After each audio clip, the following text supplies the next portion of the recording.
Si Marcoleta ang ikukulong, kayo ang mandarambo. Meron po akong babasahin. Ngayong gabi, nakahanda po akong magpakulong. Kung kinakailangan ma-aresto po ako, wala pong problema. Kung ito po ang kabayarang hinihingi para ipagtanggol ko ang katarungan at ang pambansang kagalingan at ang interes ng mamamayang Pilipino, mandarambong. Mga nabanggit na yung mga pangalan nila. Ang isa ay si Martin Romualdez. Pinagdalhan ng mali-malitang pera.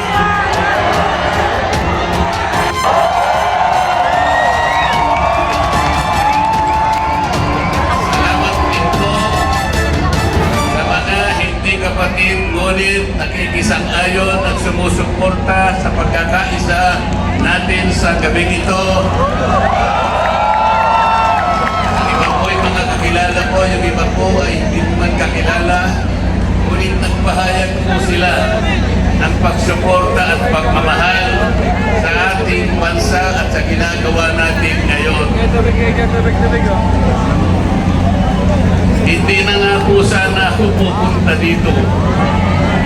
Kasi baka akalain po nung iba, ako pa po yung nag-i-instigate, hindi po. At palagi ko pong ginagawa, kagaya ng lagi kong sinasabi, ay kailangan maipakita natin kung ano ang tunay at tapat na paglilingkod ng isang public servant sa pamahalaan. Gusto ko pong gamitin ang aking sarili na isang mabuting halimbawa kung paano ang isang public official ay tumupad ng kanyang tungkulin dahil siya'y pinagtiwalaan ng mga tao para sila ay paglingkuran. Hindi ko po alam kung paano ko kayo pasasalamatan sa tuwing nababanggit ang aking pangalan na sinusuportahan po ninyo ang aking ginagawa para sa ating bansa.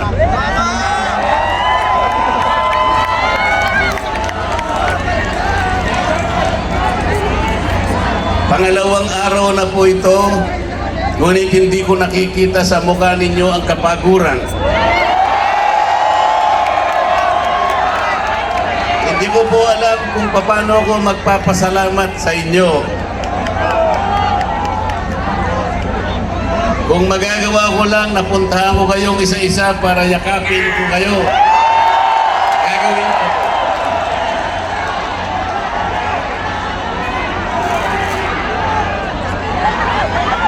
Naisip ko nga, magdadala na lang ako ng hopya.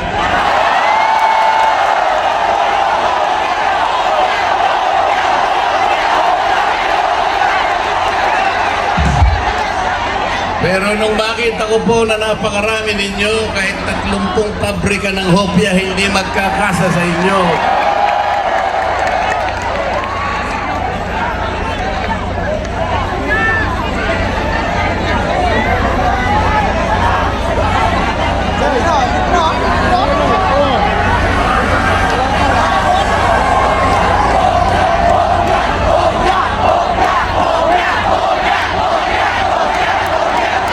Nilulunod ang pag-iimbestiga sa flood control scam. Bakit si Marcoleta ang ikukulong, kayo ang mandarambo?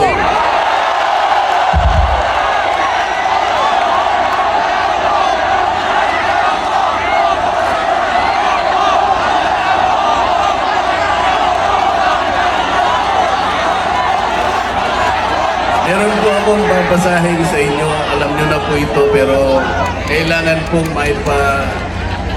alam po uli sa inyo para maitatak po sa ating puso. Babasahin ko po sa inyo ay yung pampungad o yung preambulo ng ating saligang batas. Ito po ang kauna-unahan, ito ang pampungad, ito yung panimula. Kung tawagin natin sa English ay preamble.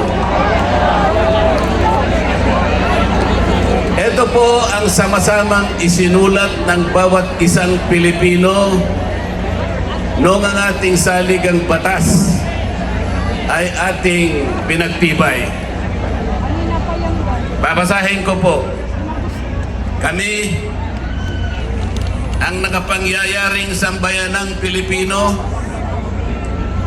na humihingi ng tulong sa makapangyarihang Diyos upang bumuo ng isang makatarungan at makataong lipunan at magtatag ng isang pamahalaan nakakatawan sa aming mga mithiin at mga lunggatiin, magtataguyod ng kabutihan sa bawat isa, mangangalaga at magpapaunlad ng aming kamanahan at titiyak para sa aming sarili at sa angkanang susunod ng mga biyaya ng kalayaan at demokrasya sa ilalim ng pananaig ng batas at ng pamahalaang puspos ng katotohanan, katarungan, kalayaan, pag-ibig, pagkakapantay-pantay at kapayapaan ay naglalagda at naghahayag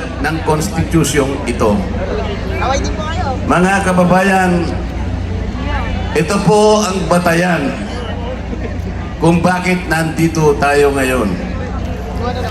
Nais nating ipaalala sa pamahalaan ang ating mga layunin, ang ating mga adhikain, ang ating mga pangarap para sa ating sarili at sa susunod na saling lahi, at ang ating pangarap sa ating pinakamamahal na bansa.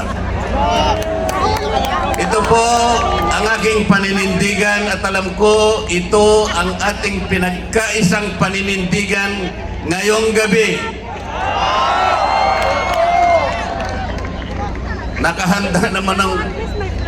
Nakahanda po akong magpakulong. Kung kinakailangan maaresto po ako, wala pong problema. Kung ito po ang kabayarang hinihingi para ipagtanggol ko ang katarungan at ang pambansang kagalingan at ang interes ng mamamayang Pilipino,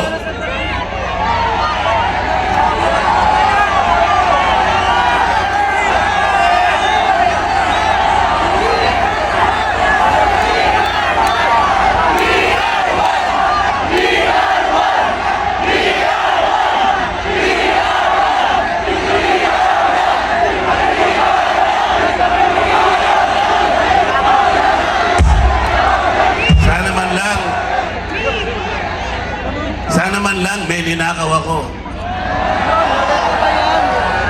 Sana man lang kasama ako sa mga mandarambong. Mga nabanggit na yung mga pangalan nila. Ang isa ay si Martin Romualdez. Pinagdalhan ng mali-malitang pera.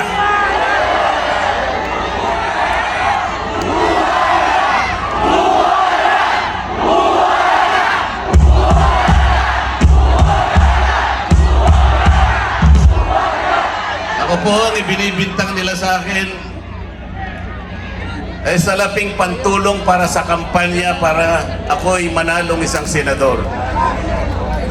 Mga kaibigan po na pribado at sarili lang pera ang kanilang itinulong sa akin, baka sakaling manalo nga po ako at nanalo nga po.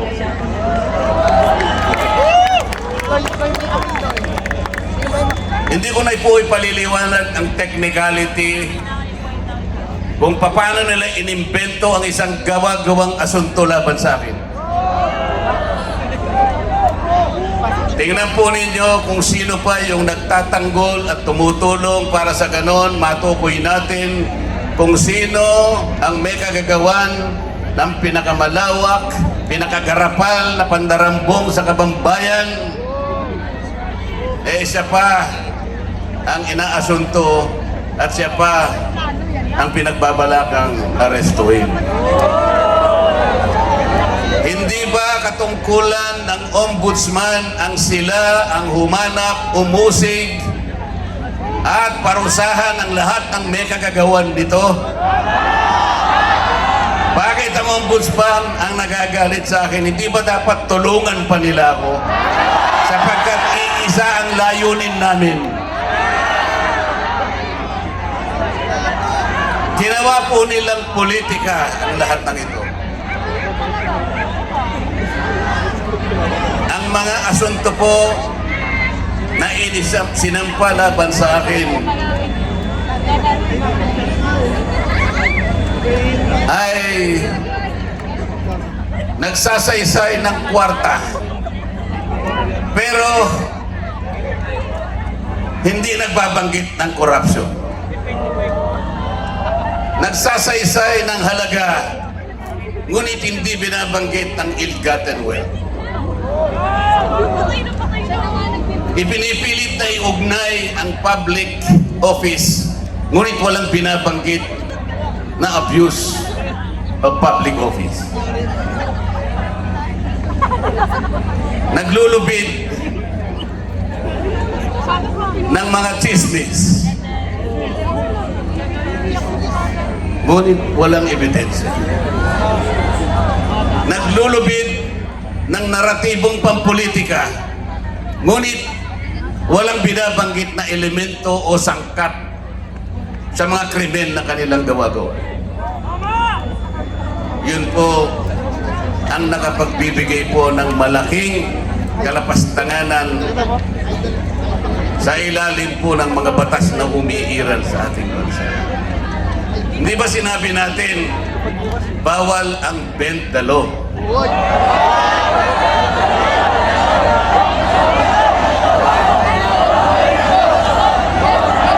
Ayun. Don't bend the law.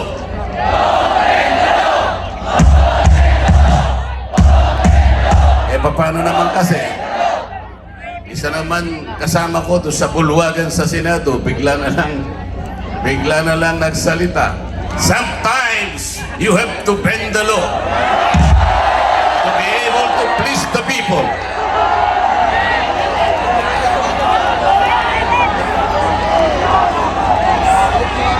Sumagot naman yung kausap. Sumagot yung kausap. Tinanong kasi siya kung tama yung sinasabi.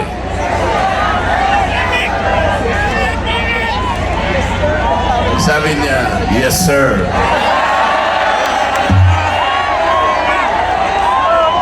Mga kababayan, uulitin ko po ang aking pagsaludo sa inyo, ang aking paggalang, ang aking pagpapasalamat sa ipinakita ninyong pagsuporta at pagmamahal sa akin at sa mga bagay na ipinaglalaban nating lahat. Ang katarungan, ang katotohanan, ang pananagutan at ang katarungan. Huwag po tayong maghiwa-hiwalay. Ang sabi nga natin, we are one. We are one. We are one.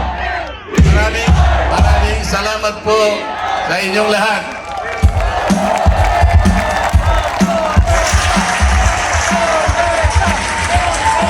Sampung palakpak para kay Senator Marcoleta. Dagdagan pa natin because we are one.